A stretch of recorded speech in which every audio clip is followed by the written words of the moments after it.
வணக்கம் நண்பர்களே. ஸோ இந்த வீடியோவில் எதை பற்றி பார்க்க போகிறோம்னு உங்களுக்கு தமிழில் பார்த்து ஒரு சின்ன ஒரு ஐடியா வந்திருக்கும். ஸோ இதனால நான் சொல்கிறேன், இது என்னன்னா கண்டென்ட்டை பற்றி தான் பார்க்க போகிறோம். ஸோ கண்டென்ட்டே ஒரு கண்டென்ட் ஆக்கி கண்டென்ட் போடுறோம்னா நாங்கள் அப்படின்ற மாதிரி ஸோ கண்டென்ட் பற்றி தான் இந்த வீடியோவில் பார்க்க போகிறோம். ஸோ இந்த வீடியோ வந்து பார்த்தீங்கன்னா 2 செக்மெண்ட்டாக இருக்கும். ஸோ ஒன்று வந்து பார்த்தீங்கன்னா about the content creators. So content கிரியேட்டர்ஸை பற்றி ஒரு கண்டென்ட்டு. ஸோ 2வது செக்மெண்ட் என்னன்னு பார்த்தீங்கன்னா content of our channel. So நம்ம சேனலோட கண்டென்ட்டை பற்றி தான் ஒரு சின்ன ஒரு கிளியரன்ஸ் கொடுக்க போகிறோம். ஸோ அது வந்து பார்த்தீங்கன்னா 2வது segment.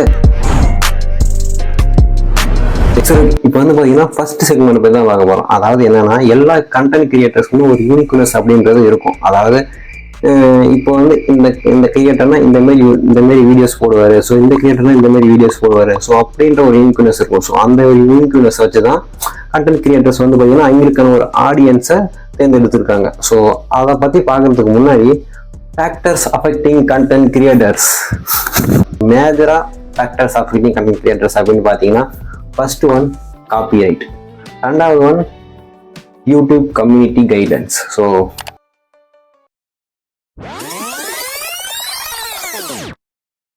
sorry, back to the concept. எக்ஸாம்பிளுக்கு ஜேகே தமிழ் பிலிப்பில் படுதுன்னு வச்சுக்கோங்க. ஃபர்ஸ்ட் வந்து பார்த்தீங்கன்னா எங்களுக்கு அந்த இது ரிவ்யூஸ்லாம் வந்து பார்த்தீங்கன்னா they are speak bad words and become famous அப்படின்னு சொல்லி அவங்க பேசிட்டு இருந்தாங்க. ஸோ சில பேர் ஸோ அதாவது அவங்க கெட்ட வார்த்தை பேசுகிறாங்க, ஃபேமஸ் ஆகிட்டாங்க அப்படின்னு சொல்லி பேசிகிட்டு இருந்தாங்க. ஸோ இப்போ ஜேகே தமிழ் எடுத்துக்கிட்டிங்கன்னா அவருக்கு வந்து ஒரு type of content creator. So அவர் வந்து கிரிட்டிசிசம் சர்காஸ்டிக் வீடியோ போடுவார்.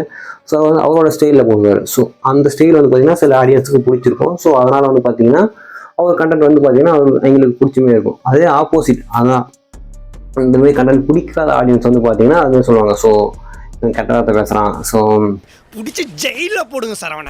அதாவது ஒவ்வொருத்தருக்கும் ஒவ்வொரு டைப் ஆஃப் மைண்ட் செட் இருக்கு, ஒவ்வொரு டைப் ஆஃப் கண்டென்ட் பிடிக்கும்.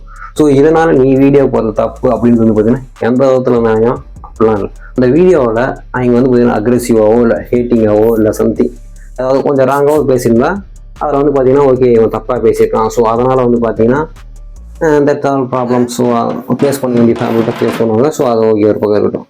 பட் வந்து பார்த்தீங்கன்னா ஜஸ்ட் ஒரு கிரிட்டிசிசம்காக இல்லை சார்காஸ்டிக்காக பேசி அது வந்து ஜஸ்ட் ஒரு ரியாக்ஷனுக்காக பேசி இதெல்லாம் வந்து பார்த்தீங்கன்னா ரீசெண்டாக கூட பார்த்தீங்கன்னா ஹர்திக் பாண்டியா ஸோ அந்த இஷ்யூ வந்துச்சு இல்லை. ஸோ அந்த இஷ்யூக்கு வந்து பார்த்தீங்கன்னா அவர் வந்து பேசியிருப்பாரு. ஸோ அது வந்து பார்த்தீங்கன்னா கொஞ்சம் அக்ரெசிவாக பேசுகிற மாதிரி தான் இருக்கும். ஸோ அதேமாதிரி தான் நிறையா கமெண்ட்ஸ்லேயும் சொல்லியிருந்தாங்க கொஞ்சம் அக்ரெசிவாக இருக்குது. ஸோ இது தேவையில்ல அப்படின்னு சொன்னோம்னா ஸோ அவரும் வந்து பார்த்தீங்கன்னா இதை அக்செப்ட் பண்ணி டெலிட் பண்ணியிருக்காரு. இவ்வளோ அக்ரெசிவாக பேசிட்டு தேவையில்ல கொஞ்சம் கம்மி பண்ணியிருக்கலாம் அப்படின்னு சொல்லி அவரும் அந்த வீடியோ டெலிட் பண்ணிட்டாரு. உங்களுக்கு அவங்க ஏதாவது இது தப்பு அப்படின்னு சொல்லி உங்களை சொன்னாங்கன்னா யூ ஷுட் அக்செப்ட் தட், அதாவது அதை ஏற்றுக்கணும். இல்லை நான் சொன்னால் பண்ணுறது தான் ரைட்டு அப்படின்னு சொல்கிற மாதிரி சொன்னால் எல்லாம் பார்த்துப்பா. சரி ஓகே, இப்போ ஒரு சின்ன ஒரு எக்ஸாம்பிளோட சொல்கிறேன், ஜஸ்ட் ஒரு இமேஜினேஷன் ஓகேவா. இப்போ தமிழ்நாட்டில் ஒரு தேட்டர். ஸோ அந்த தேட்டரில் வந்து பார்த்தீங்கன்னா ஒரு நாளைக்கு வந்து பார்த்தீங்கன்னா 2 படம் போடுறாங்க. ஒன்று வந்து பார்த்தீங்கன்னா கில்லி, இன்னொன்று வந்து பார்த்தீங்கன்னா ஹேங் ஓவர், அதாவது தமிழ் டப்பு தமிழ் ஃபேன் டப்பு ஓகேவா. அதான் முக்கியமான விஷயம். இப்போ நீங்கள் வந்து பார்த்தீங்கன்னா எதுக்கு அதிகமாக கூட்டம் போவோம், எது ஆடியன்ஸ்லாம் போவாங்க அப்படின்னு நினைக்கிறீங்க? முக்கியமான விஷயம் தமிழ்நாட்டில் தான். அஃப்கோர்ஸ் கில்லி தான். கில்லி படத்துக்கு வந்து பார்த்தீங்கன்னா கூட்டம் கும்பலாக போவாங்க, ஃபேமிலி ஆடியன்ஸாக போவாங்க.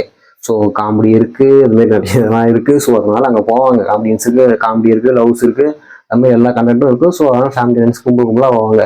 அது இந்த பக்கம் நம்ம ஹேங் ஓவர் காமெடி படம் மட்டும்தான். ஹேங் ஓவர் அந்த பேர் மட்டும் போதும். ஸோ ஹேங் ஓவருக்கும் கூட்டம் வரும், பட் இல்லையாவது வருமானு கேட்டிங்கன்னா டவுட்டு தான். ஸோ பிகாஸ் ஆஃப் சில டைப் ஆஃப் ஆடியன்ஸ் இருக்காங்க, ஹேங் ஓவருக்கு சில டைப் ஆஃப் ஆடியன்ஸ் இருக்காங்க. ரியாலிட்டிக்குள்ளே போய் பார்த்தீங்கன்னா பார்பி அப்புறம் ஓப்பன்ஹைமர் ரெண்டும் பார்த்தீங்கன்னா ஒன்றா ரிலீஸ் ஆனிச்சு. ஸோ இதில் வந்து பார்த்தீங்கன்னா எது அதிகமாக கலெக்ட் பண்ணியிருக்குன்னு நினைக்கிறீங்க? ஓப்பன்ஹைமர் கிடையாது, பார்பி தான் அதிகமாக கலெக்ட் பண்ணியிருக்கு. ஸோ இப்போ வந்து பார்த்தீங்கன்னா இதனால் வந்து பார்த்தீங்கன்னா பார்பியோட ஓப்பன்ஹைமர் வந்து மொக்க படம் அப்படின்னு சொல்லிட முடியாது. பிகாஸ் ஆஃப் இது வந்து ஓப்பன்ஹைமர் வந்து பார்த்தீங்கன்னா ஃபுல் சயின்ஸ் ஃபிக்ஷன் படம். ஸோ அதனால் வந்து பார்த்தீங்கன்னா அந்த சயின்ஸ் ஃபிக்ஷன் பிடிச்ச ஆடியன்ஸ் மட்டும் இல்லாமல் ஸோ நோலன் ஃபேன்ஸு ஸோ அவங்கெல்லாம் வந்து படம் தான் ஓப்பன்ஹைமர். ஸோ இந்த பக்கம் பார்பி வந்து பார்த்தீங்கன்னா குழந்தைங்க வந்து பார்ப்பாங்க. ஸோ அதனால் வந்து பார்த்தீங்கன்னா இதுக்கான கலெக்ஷன் இதை விட கம்பேர் பண்ணும்போது இதில் அதிகமாக இருந்திருக்கு. ஸோ அதுதான் இங்கே கண்டென்ட்டு. ஸோ இது ஃபேமிலி ஆடியன்ஸான content. So family audience photo உடம்பு பார்ப்பாங்க, ஃபேமிலி ஆடியன்ஸ் அதிகமாக இருக்காங்க. ஸோ இதோட பாக்ஸ் ஆஃப் கலெக்ஷனுங்கிறது அதிகமாக இருக்குது.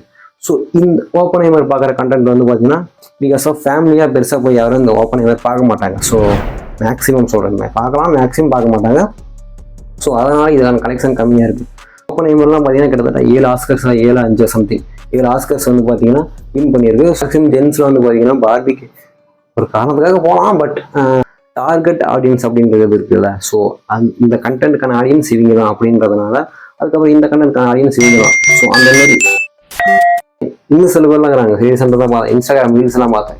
கிளிங் யூடியூபர்னு சொல்லி ஒரு 4 பேர் போயிட்டு இருக்கிறாங்க. அப்படியே டிரான்சாக்ஷன் போட்டு லெஜண்ட் யூடியூபர்ஸ்ன்னு போட்டு இருக்கிறாங்க. இல்லை எனக்கு புரியல. அதாவது இப்போ வந்து பார்த்தீங்கன்னா உனக்கு ஒருத்தனை பிடிச்சிருந்துச்சி அப்படின்னா அவங்க லெஜண்ட், ஒருத்தனுக்கு பிடிக்கல அப்படின்னா கிரிஞ்ச் யூடியூபர்ஸ். என்னடா நியாயம் இது?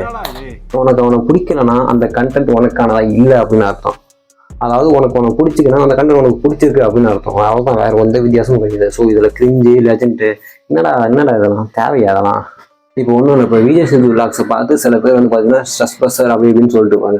அதே சில பேர் வந்து பார்த்தீங்கன்னா என்னடா அவன் ஸ்கிரிப்டட்றாது, இது கிரிஞ்சாது, மொக்க ஜோக்கிறாது, இங்கெல்லாம் பிளான் பண்ணி பண்ணுறாங்க, ஓவர் ஆக்டாக இருக்குது அப்படின்னு சொல்லுவாங்க. ஸோ அதாவது அவங்க பார்க்குற கண்டென்ட் எப்படி இருக்குது, ஸோ அவங்க பார்க்குற விதம் அப்படின்றத பொறுத்து தான் எல்லாமே இருக்குது. ஸோ அதாவது புரிஞ்சுக்கங்க. நான் விஜய் சேது விலாக் புதிய தப்பாக சொல்லப்பா, ஜஸ்ட் ஒரு எக்ஸாம்பிளுக்கு சொன்னேன், ஓகேவா? போட்டுக்கிட்டு போயிடாதீங்க. எல்லா கண்டென்ட் கிரியேட்டருக்கும் ஒவ்வொரு யூனிக்னஸ் இருக்கும். ஸோ அவங்களுக்கான ஆடியன்ஸ் இருக்கும். ஸோ அந்த ஆடியன்ஸை ஃபோக்கஸ் பண்ணி மட்டும்தான் இந்த கண்டென்ட் கிரியேட்டர்ஸ் வீடியோ போடணும். ஸோ இப்போ வந்து பார்த்தீங்கன்னா வியூஸ் வருது அப்படின்றதுக்காக நம்ம கண்டென்ட்டை மாற்றக்கூடாது அப்படின்னு சொல்கிறேன். ஸோ அவ்வளோதான் இதுக்கான மெயின் கான்செப்டே. So segment number 1. ஸோ அடுத்த செக்மெண்ட்டுக்கு போனோம்னா content of our YouTube channel.